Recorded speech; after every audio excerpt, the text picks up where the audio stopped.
Hey guys, this is SixthStarcraft bringing you Game 3 of the third Dogsi Open Monthly Tournament Finals.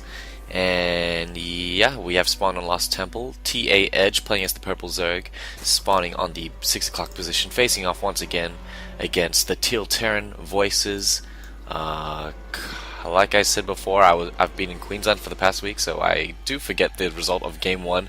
But we did see Edge manage to take the last game, which is Game 2, with some good banelings and just better economy.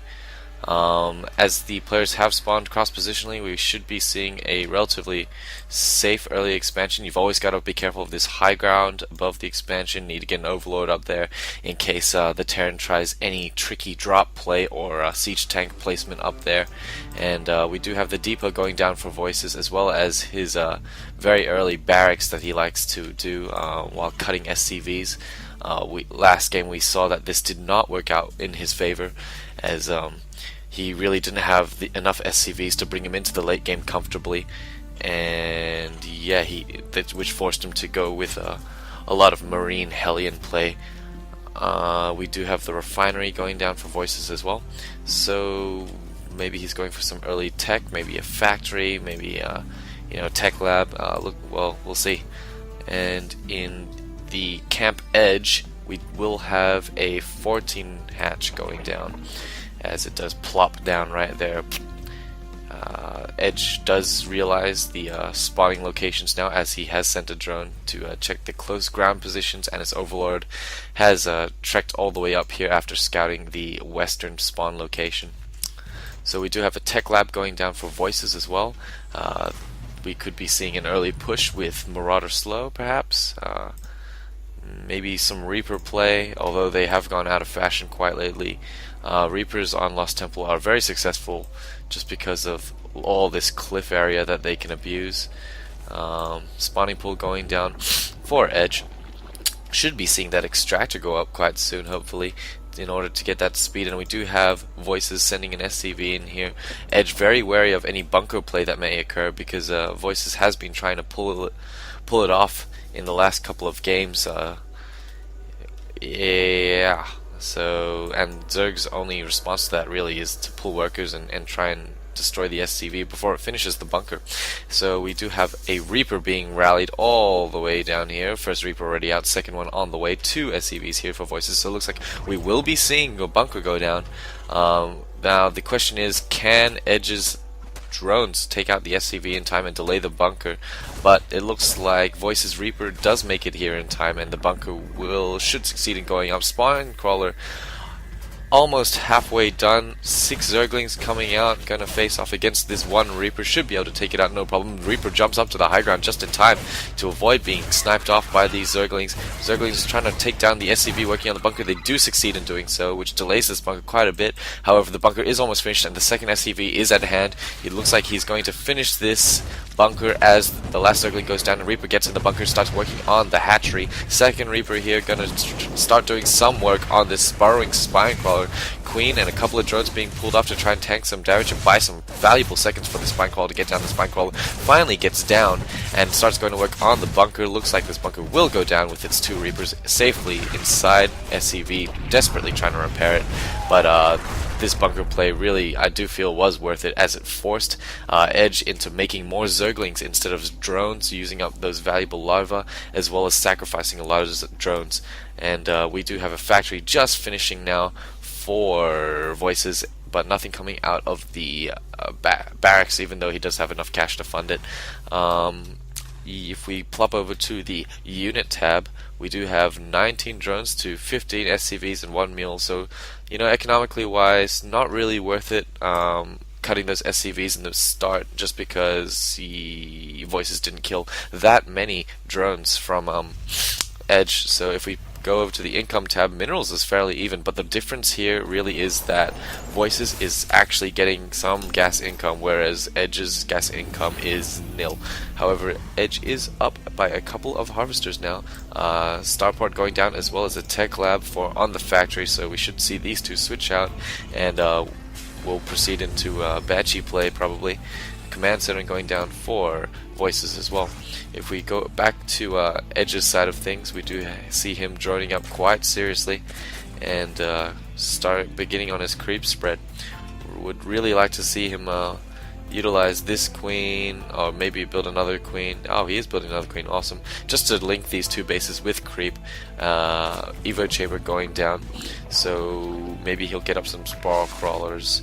And does Edge actually see anything inside the base? No, he doesn't. He sees the command center, but that is about it. So he shouldn't have any clue that the Banshee and this cloak is on the way. 7 more drones being made, lots of drones being made. If we go back to the units counting station, yeah, Edge's economy has exploded to 30 drones compared to Voice's 22 and 1 mil. However, Voices does only have 3 units on the field currently, 1 Reaper and 2 Marines. So both players very content just to macro up and build up their respective economies.